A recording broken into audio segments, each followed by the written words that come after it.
It is my great pleasure to give you, together with my colleague, an update on the meeting that we had today at the European Commission. As you know, the Minority SafePack initiative has been registered at the European Commission in mid-January, and today we had the first official meeting with the European Commission on our Minority SafePack initiative. We were at this meeting with the Citizens Committee of the Minority SafePack initiative, led by Professor Hans-Henrik Hansen, former president of the FUEN. He is German from Denmark. Also, Mr. Valentin Insko, who is a member of the Citizens Committee, and he is a Slovene from Austria, also United Nations High Representative in Bosnia-Herzegovina. My fellow colleague, Vice President Daniel Alfreider from South Tyrol, Deputy Prime Minister of the region, and Ladin from Italy. We, of course, were a larger delegation. My colleagues from the FUEN staff and expert group are also among us, and other members of the Citizens Committee who already had to leave. On the Commission side, we had the opportunity to have at the table Vice President Vera Jourova. She is responsible in the European Commission with the European Citizens Initiatives, and Commissioner Maria Gabriel, who has as one of her tasks the cultural field. And many DG representatives were at this meeting, from justice to cohesion, the General Secretariat, the legal services of the European Commissions, and all were interested, of course, in our topic. It is actually the first time that we had an eye-level meeting with the European Commission since we launched our initiative in 2013. And today we witnessed the genuine interest on behalf of Vice President Jourova and Commissioner Gabriel. We made clear that we aim to strengthen existing EU policies to support linguistic and cultural diversity and to protect autochthonous minority communities and language groups as part of our European heritage. We are hopeful that the upcoming 6 months will bring the necessary support and conviction in the end that the European Commission will decide to start legislative action based on our proposals. Because until 10th of April, the European Parliament will organize a public hearing together with the Commission. And by July the 10th, the European Commission will have to decide whether they start legal acts. There is also a possibility that the regulation on the ECIs enables is that the possibility to organize a public debate, to organize a plenary debate in the European Parliament, and of course to have a resolution afterwards. I believe also the presence of colleagues, members of the European Parliament, show the interest that in this House we have on this issue, supported strongly with the intergroup on traditional minorities, and we will do everything to put on the agenda of the European Parliament's plenary the Minority SafePack initiative. In my presentation to the Commission, I mentioned 3 political reasons why we started the Citizens Initiative. One of those being the Copenhagen dilemma, the fact that that candidate countries had to fulfill political criteria, among those also minority rights, but those criteria do not have to be respected after the accession, because nobody is anymore monitoring or trying to assess the member states, also that all member states of the European Union do not fulfill those criteria. The second issue is on the fact that the rule of law mechanism is under preparation, or there is a lot of discussion. And we believe that minority rights, the legislation on minority rights, should be one criteria of the rule of law. Member states should respect their own legislation that exists on minority rights field.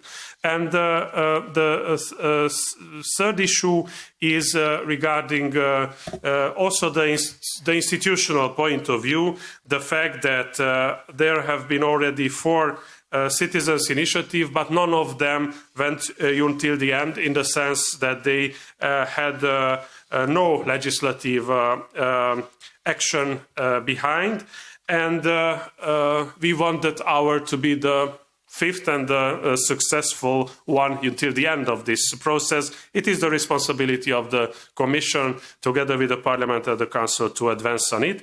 And lastly, one important argument is that minority communities all over Europe face assimilation, language loss. So our cultural heritage in Europe is shrinking, and I think it is a common responsibility to defend it. It cannot be only the member states' prerogative or exclusive competence, but the EU itself has to take stand on this. So with these remarks, I give the floor to Professor Hans-Heinrich Hansen, who would say to you a few thoughts, maybe in German language or English language, but Hans-Heinrich, please. I'll try to do it in English, but my experience from my experience for today, of the day today, was that it was a positive experience. I think they were open for our arguments, and I, especially because I was one of the initiants of the ECI in 2013, and for me it was a great experience to see that we now are on the level where we now are. Because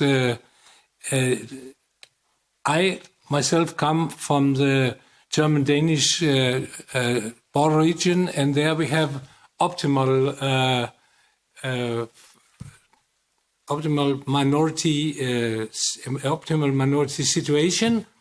But I know from my time in the FUEN that it's one of the few places in Europe where you have satisfactory on the field of minorities. So for me, today was a positive experience, and I hope that we, as the first, if you named it, are the first ECI who get a legislative, so that from the Parliament and accept from the region and from the Parliament. So it's a question, why is, I don't know exact when is the first hearing in the Parliament? Until the 10th of April. Yeah, April. And then in the 10th of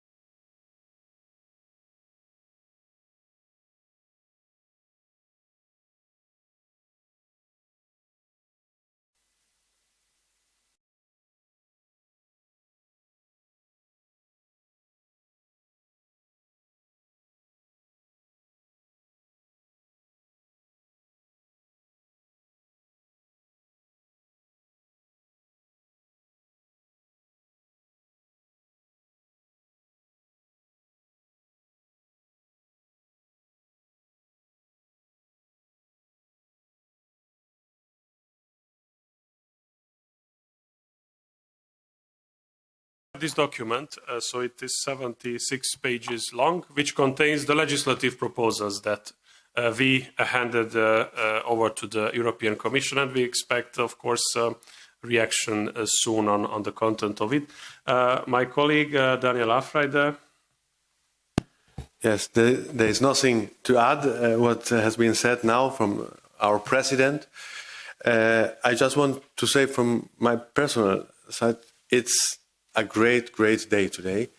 Lots of people sitting here around in this room worked hard for many years, worked hard in dealing even with regulatory documents, but of course working together with lots of people all around Europe, trying to convince people to sustain this idea, trying to work together with media, and even media helped us that this aim, this common aim that we have in lots of parts of Europe, come to a project that we can present to the European Commission. There is one thing that makes us also think about that we needed 7 years to come to the actual day, to the day today. And I hope that we all together, and we need the help of all the MPs and all the parliament, even the governors of the national states, to help us in the next months, that these 7 years that we had now will become 7 months, I hope, to bring us to a real result. We want that the EU, the EU spirit, that the EU flag will be present even in all the areas, even all the small areas, that we can see that Europe is here for everyone, also for minorities, and that minorities could be something additional, something great, something more for Europe. And that's our big aim. And so even a question to all you, all representative of the media, please help us even on that work for the next months. Thank you. Thank you, Daniel. Ambassador Insko. Thank you very much. Daniel is a very modest person. He has now to rush to the airport to reach Munich, and then he will go to his farming house in 1,800 meters. Can you imagine to have a farm at 1,800 meters in South Tyrol? And he represents the Ladinian minority there, and he is Deputy Prime Minister of the region of Tyrol. So, from my point of view, I am representing Slovenians from Austria. My job is in Bosnia, but in Austria I'm a representative of Slovenians. We are very happy to have now a voice in Europe. Yeah, we are a small minority, maybe 20,000. Yeah, in any case, now together with others, we have more than 1 million signatures, and we have now a voice in Europe, also in the institutions here. Altogether, as you may know, there are 50 million minority members in Europe, maybe even more, and we are speaking about 60 regional or minority languages, which are really a richesse for European Union and for this continent. One of them is Sami language, where they have, you wouldn't believe it, at least 180 different names for snow. And imagine if we wouldn't have the Sami people, all these expressions for snow would disappear in an area when we speak so much about environment, etc. Yeah. Then my task today was actually to present a proposal which would be to have a European Language Diversity Center. This European Language Diversity Center is based also on a report of European Union, of the European Parliament from 14th of July 2003. So it's not a really new suggestion, but now it is strengthened with 1 million signatures. Then the European Parliament, in its report, mentions a European Agency for Linguistic Diversity and Language Learning. Yeah? In any case, such a European Language Diversity Center would collect data, analysis data. They would disseminate this data. They would also provide expert services, expert advice. They would also help to formulate in different regions government policies. They would also assist in identification of funds for minorities. It's not so easy. Sometimes funds are available, but we don't even know where to knock on the door. Fifthly, they could organize events. Also, they could organize a network of minorities in Europe, and also to exchange best practices. Yeah. In summary, we believe that our proposal for European Language Diversity Center will help and could help European Union to live up to our common shared commitment in Article 3. In Article 3 of the Treaty of European Union, which states the following, and I quote now: "The Union shall respect its rich cultural and linguistic diversity and shall ensure that Europe's cultural heritage is safeguarded and enhanced." So we have, even in the European Union Treaty, we have a reference to minorities. It's our hope, therefore, that the European Language Diversity Centre shall help raise awareness amongst EU citizens of the value of linguistic diversity. Thank you. Thank you, Valentin. And I'm looking now to fellow members of the European Parliament if they would like to make some short remarks. Mr. Winkler. Thank you very much, and have a very nice day today. I'm so happy because I'm involved in this work for so many years that I'm so happy and I'm so proud to be near Hans Heinrich, the former president, and Laurent, the actual president of FUEN. I would like to say a few words in two capacities. First of all, speaking for the Hungarians in Romania, because our president, Hunor Kelemen, should have been here today, but he had a political emergency at home, so he had to leave Brussels. He was here, but he had to leave Brussels yesterday evening. So I am bringing the salute of the Hungarians from Romania. We have worked hard, all of us, for this initiative. And I think that if you look to this presidium, you could see also 60 million people of Europe, because we represent, and our distinguished colleagues together, we represent 60 million people who are ethnic or linguistic minorities in Europe. And also, looking at some of us, you will see 1.2 million Hungarians in Romania also who have been fighting hard for this. And now, as a member of the European Parliament, I would like to share with you three hopes. First, and this day is important because Hans Heinrich remembers, and also colleagues from FUEN remember, that I think that the role of FUEN as representative of ethnic minorities, linguistic minorities in Europe, has to be enhanced with the European Parliament. The European Parliament has always to have its doors open for FUEN, because FUEN is an old, respectable and representative institution or organization for the European minorities. My second thought is that I hope that, and President Vince has explained the story of the other citizens' initiative. And I hope that our citizens' initiative will be the first to really fulfill the spirit of the Lisbon Treaty, because citizens' initiative should give a voice to citizens. And that voice should be heard by the European Parliament, by the Council, and by the Commission.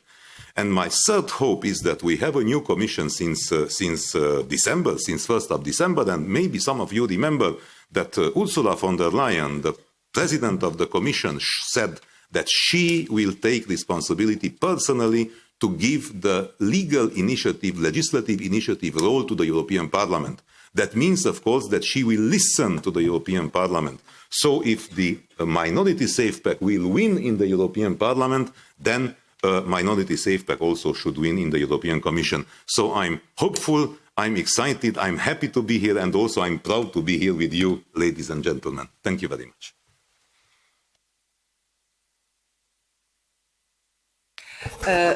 Thank you.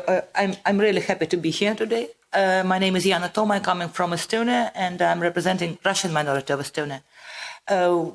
We have like 10 million Russian speakers in the European Union, and we have the pretty same problems like all other national minorities. I will not describe them. For now, it is my second mandate in European Parliament, and of course, representative of Russia, of national minorities, find each other pretty quickly. But what did we do? We have the group on traditional minorities, and it was pretty sad. We were sitting in the room and discussing our problems. Hungarians in Romania, Romanians in Hungary, Slovenians in whatever. I mean, and it was it was very sad and with really not big outcome. So I'm really happy that FUEN took this initiative, that you did it really well. You moved forward in absolutely right direction, and now I'm kind of much more hopeless than 5 years ago when I came here. Was given promise to my voters that I will stand for their interest. It was not easy. Now I believe that we are moving in the right direction. We are not split anymore. And I believe it's doable. And of course, I'm working also in Committee of Petitions. I'm second vice chair of Committee of Petitions. And I believe that together we can achieve this goal and we can really do it for our minorities, all minorities in Europe. So thank you. Bonjour, I want to speak French, but lehenengo eta behin euskeraz, esateko mila esker FUENi eta ekimen honetan parte hartu duten guztiei. We don't have translator. It's my first language, the Basque language, is a minority language. Merci beaucoup à FUEN pour tout le travail qu'il a fait pendant toutes les années. Et aussi, merci beaucoup à Vincent parce que nous avons beaucoup travaillé pour cette initiative qui a été impressionnante. Je pense que nous avons travaillé ensemble dans toutes les régions, avec toutes les langues et minorités au niveau de l'Europe. Et nous sommes arrivés à 1 million de signatures qui représentent aussi la diversité de l'Europe. L'Europe, c'est divers. Et pour nous, c'est la force de ce projet européen.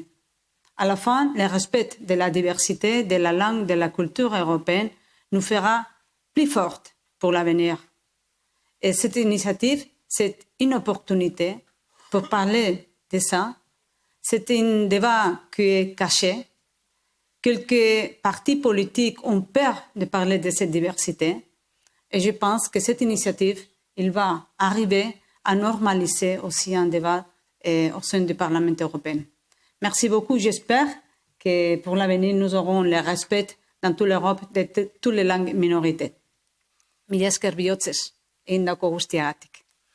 Thank you very much, Izaskun, and added a very good point about what you made, because we are speaking about an initiative, we speak about proposals, but we need to think to the 1,128,385 citizens who signed the Minority SafePack initiative, who put their hope that the European institutions will take this issue seriously.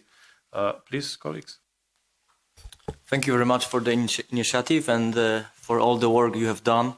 It's a good day for all the minorities in Europe, for all these minorities which are authorized, but also for these minorities which are not authorized, like mine.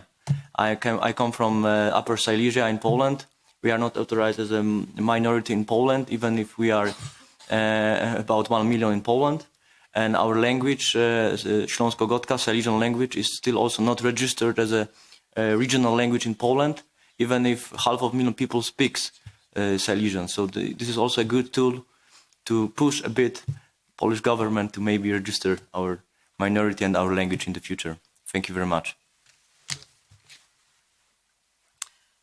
Bona tarda. Good afternoon. I'm going to speak English. Però avui és el meu primer dia al Parlament Europeu i us dirigiré unes paraules en català, que és un idioma que encara no podem fer servir ni al Parlament Europeu, ni al Parlament espanyol, ni a les assemblees de França, ni a les assemblees d'Itàlia, i a tots aquests estats membres hi viuen milions de ciutadans que parlen català.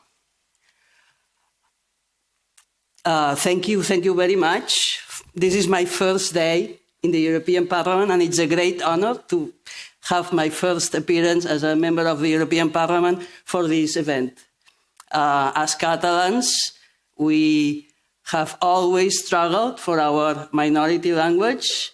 Our language does not get the respect it deserves in the main state member where Catalans live. It does not get recognition in the other state members. So we really celebrate this initiative. It's fantastic to arrive today after this 7-year effort. So colleagues, all I can say at this point is thank you very much from the bottom of my heart. And I think that I am in company with all the Catalan speakers and Catalans, that we feel the defense of our language as the defense of our civil rights. And in Spain right now, these two things are extremely linked in a world of great diversity where everybody is concerned about climate change and biological diversity and how to respect that. The respect for minority languages is a vital part of that. So I think this is an extraordinary initiative, and I'm very pleased that your reports that there is hope for progress in the European Union. This is fantastic news for all minority speakers.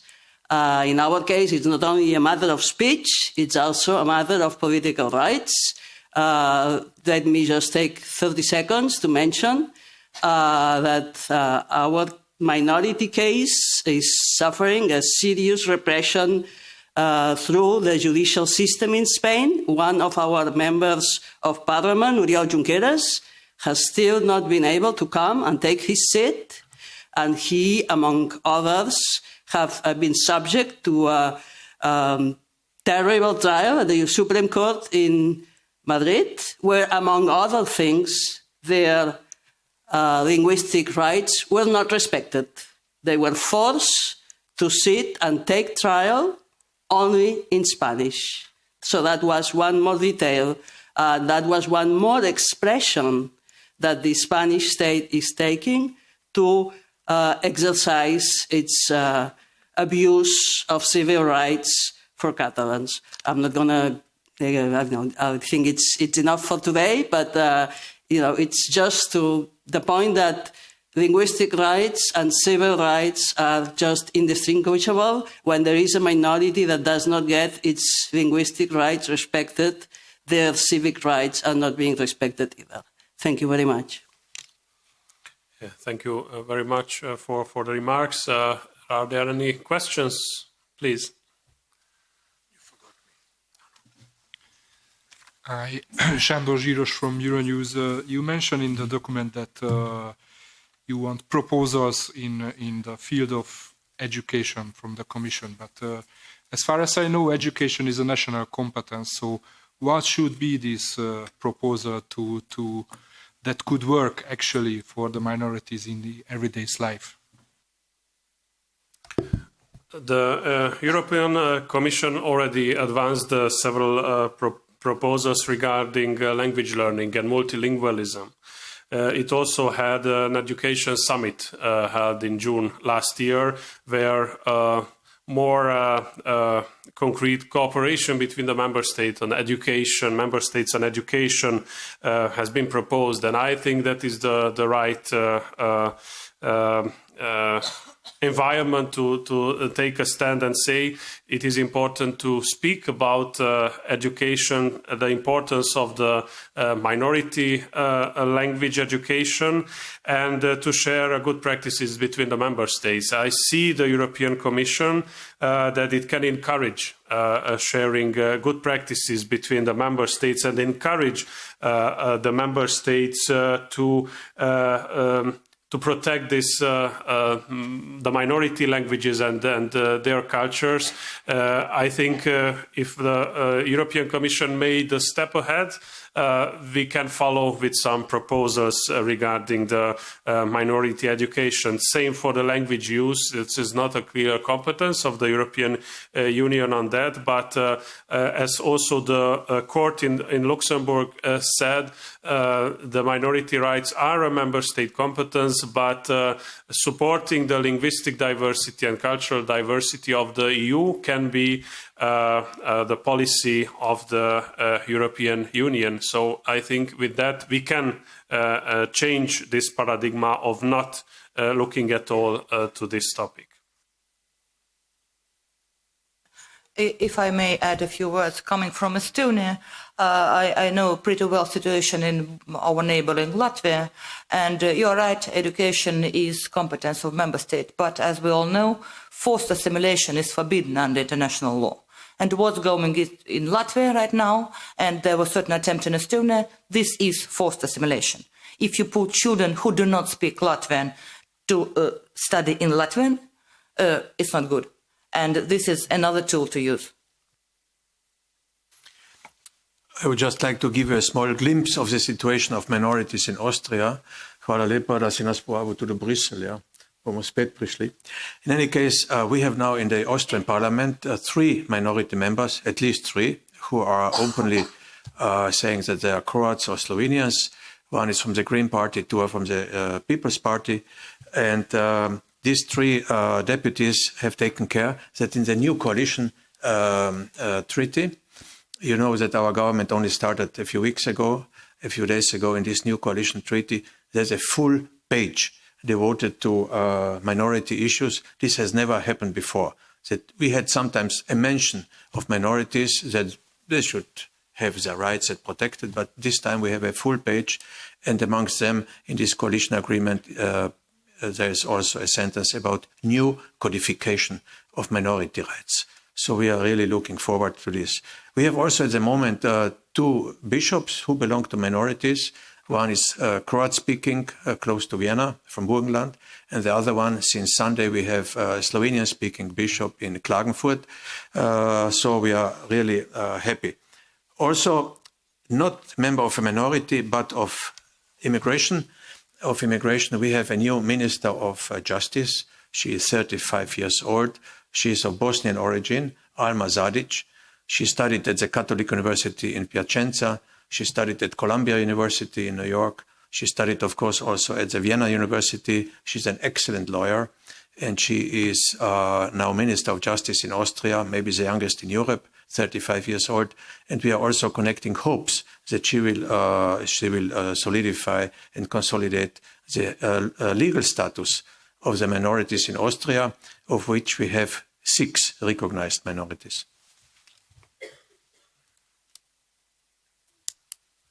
Thank you very much. If there are no other questions, then I thank you very much for being here with us, and I thank my colleagues for joining us to this press conference. It was indeed an important day for minorities all across Europe. Thank you very much.